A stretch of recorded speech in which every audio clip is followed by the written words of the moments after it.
Ministers of foreign affairs from countries such as Saudi Arabia, Egypt, Jordan, and Indonesia, along with representatives from the Organization of Islamic Cooperation, are visiting China with the belief that China can play a role in finding a solution to the Israeli-Palestinian conflict.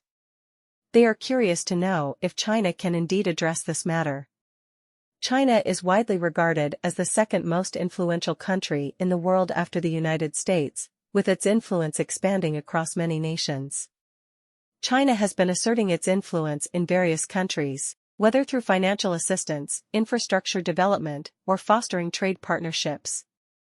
The United States' influence in the Middle East has been prominent for some time, but Arab nations feel that the United States is not taking effective action in the Israeli conflict. They believe that the United States is not exerting enough pressure on Israel to initiate meaningful change.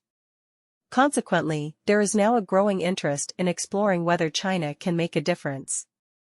In the past, Arab countries hoped for China's support, but felt it fell short. The Chinese government has refrained from intervening in this matter primarily due to its limited influence over Israel, while the United States faces criticism from Arab nations for not pressuring Israel adequately.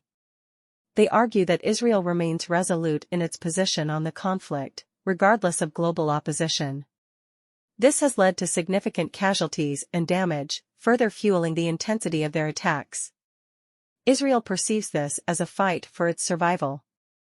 On the other hand, Arab countries, driven by humanitarian and religious concerns, are attempting to halt Israel's actions to safeguard their own survival. Amidst this backdrop, the question arises as to what China can do in this situation.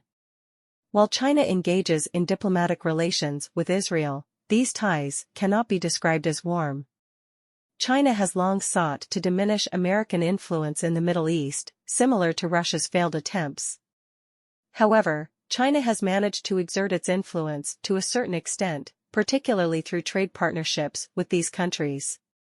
Nevertheless, the lingering question is which Arab countries visiting China can genuinely advocate for Palestine and take a stance against the United States. Neither Saudi Arabia nor Egypt can effectively do so. Jordan may be considered a possibility, but its influence is also limited. Therefore, it remains uncertain which countries can align themselves with China and voice their concerns regarding Palestine while opposing the United States. These nations are not expected to directly confront the United States. Instead, they intend to convey a message seeking China's assistance and support in this matter. If the United States does not intervene in this matter, Arab countries are attempting to send a message that they will be willing to do more in China, and the United Arab Emirates is not participating in this measure. While Saudi Arabia is in Saudi Arabia, we need to see how far Saudi Arabia and Egypt will go against the United States. We need to see if they can go against the United States.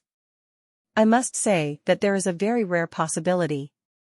In my opinion, the United States can do many things in the world. The United States has done so on many occasions. Similarly, Arab countries are now checking whether China can help them or stop the war at a time when even the United States is helpless. If China is able to do that, the world will recognize China as one of the most powerful countries. Otherwise, China's power or supremacy will be questioned again. However, Arab countries have taken a very important step, which also poses a headache for China. China should not be desired either. If they want to intervene in this matter, they are also trying to attract China. Soon we will know the extent of China's decisions and interventions in this matter.